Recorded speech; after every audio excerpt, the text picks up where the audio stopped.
From refusing to ever coach McGregor because of his attitude problems, to actually doing fight feedback about the Notorious on his YouTube channel, Henry Cejudo has revealed why he would never help Conor McGregor.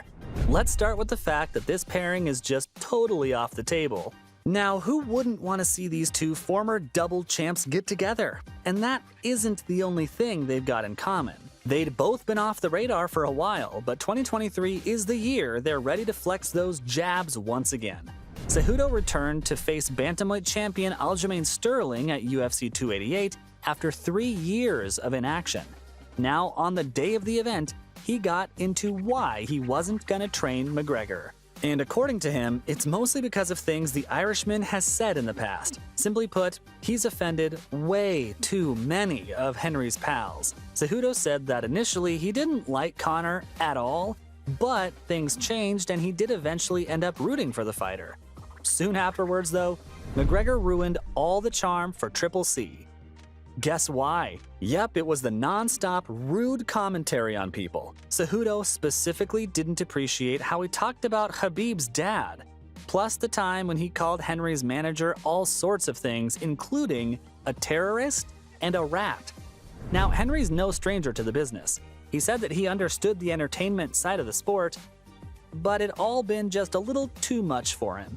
The bottom line for Cejudo was that he couldn't go back to Conor because it would hurt his friends, so it's all very personal for Henry. Here's the thing. The former UFC Flyweight champion's manager is Ali Abdelaziz. Now, Ali also used to manage Khabib Nurmagomedov. What's more, the guy's a pretty big deal, as he's also currently managing some of the top fighters in the UFC. Oh, and can you guess what Abdelaziz, Nurmagomedov, and Cejudo have in common? They've all been publicly called out by McGregor. The Notorious versus the Eagle is a pretty well-documented saga. I mean, we even got an amazing fight out of it, but Conor's never taken the fact that he lost very well, so the bad blood continues to linger. Among all the social media exchanges, some things were worse than others, and some were just totally uncalled for. Like the time McGregor remarked about Khabib's wife, and after what went down at UFC 288, maybe Conor doesn't want Henry's wisdom. I mean, did you see the Cejudo versus Sterling match? Now, in this 5-round title fight, Sterling started out super aggressive, but Cejudo didn't waste much time and managed to take him down. When Sterling got back on his feet, though, it only took him a few exchanges to take Cejudo down, and before round 2 concluded, the Funk Master adopted his signature stance and landed a couple of huge strikes. Oh, and round 3 continued with just as much action, with Sterling grabbing Henry by the fence. Now, at this point, it was easy to see that both fighters were getting tired, but Sterling came up with a late takedown and won the championship. Of course, it was pure chaos after that, but when things calmed down a bit, Cejudo seemed pretty down and suggested that it might be his career's last bout. But he stopped short of officially saying that he was retiring. Triple C spoke to Joe Rogan post-fight and said that he hated losing. But on top of that, 3 years had already gone by and he just didn't know what to do moving forward. Cejudo shared that he'd like to speak with White and his wife before deciding what happens next. Dana, on the other hand, said that it was totally up to the fighter, but added that he didn't even want Henry to retire the first time around either. But ultimately, if Cejudo wanted to retire again, he wasn't gonna stand in his way. Obviously, this was a painful moment for Triple C, and guess who was waiting to pounce? Of course, it's Conor McGregor. Talking about the action-packed 5 rounds, the Irishman took to social media in troll mode. He praised Sterling and took some shots at Cejudo, saying that the fight was the easiest money he'd ever made, and congratulated the Funk Master and said that even though he's a good fighter, he should take it easy with the agendas. The tweet has since been deleted. That said, a mere tweet obviously didn't quite quench Conor's thirst, so he also uploaded a video in which he openly mocked Cejudo. In response, Henry said that McGregor didn't really have any authority to speak on his resume. Plus, he pointed out that the crowd booed when the winner was announced, which said a lot about what they were feeling. But he was open to criticism as well, saying that he knew he could get better. and added that maybe the hate would motivate him. In the end, he just thanked Conor, who, if you remember, is also set to return to the UFC this year. Now, it's most likely going to be against Michael Chandler, a fan-favorite star who's climbed through the UFC lightweight division. But before that happens, he'll coach the upcoming season of The Ultimate Fighter, and one of the people coaching opposite him is, of course, Chandler.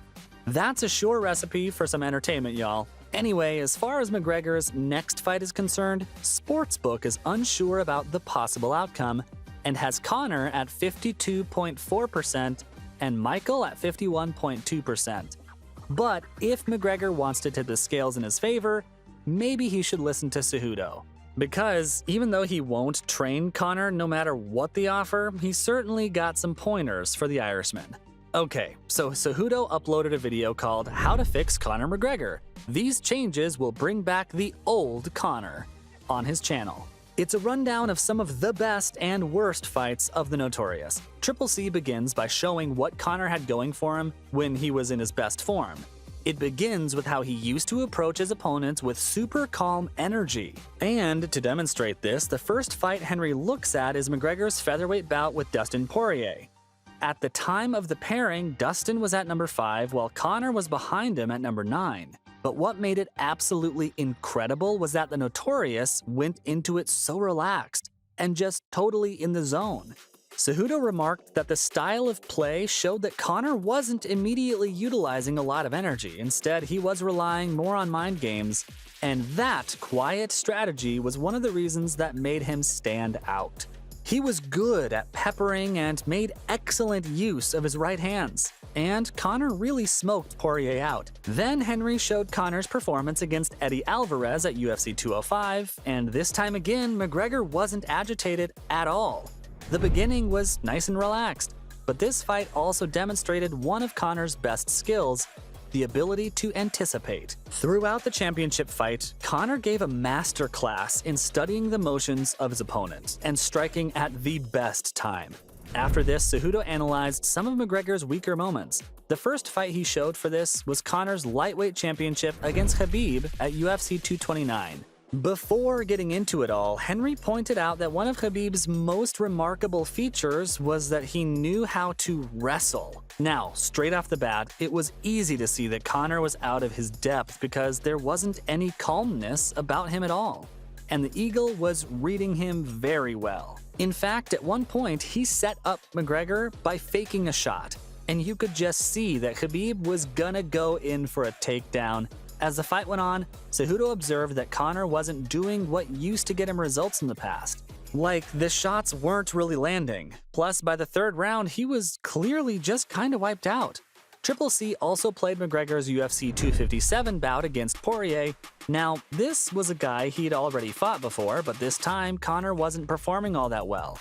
Cejudo's observation? Conor was way too extended in trying to get to the guy, and the position made him more open to attack. Plus, Dustin was the one who read the signs better. In the end, Triple C concluded what Conor should do to up his game. He broke it all down by referring to what he called the 3 T's: technique, tactics, and threshold. For Conor, he began with the threshold. His suggestion was that McGregor should decide on his ideal weight, and for him, it should be either 145 pounds or 155 pounds. Why? Well, his opinion was that the 175-pound weight wasn't really translating performance-wise, so by shredding some of it, he could go back to precision fighting. What's more, Henry proposed that Conor should start clinching and wrestling to improve his technique. He also added that the wide stance opens McGregor to kicks, so he should stand with his feet closer together. That way, if somebody kicks, he can move quickly. Not to mention, Cejudo suggested that Conor should use his greatest talent, anticipation. Yep, Henry believed that the Notorious needed to really work on his tactics because even though he used to be great, he isn't invincible anymore. So Conor might not get Cejudo as his coach, but YouTube's accessible to all. And there you have it. From actually doing fight feedback about the Notorious on his YouTube channel to refusing to ever coach McGregor because of his attitude problems, this was why Henry Cejudo would never help Conor McGregor.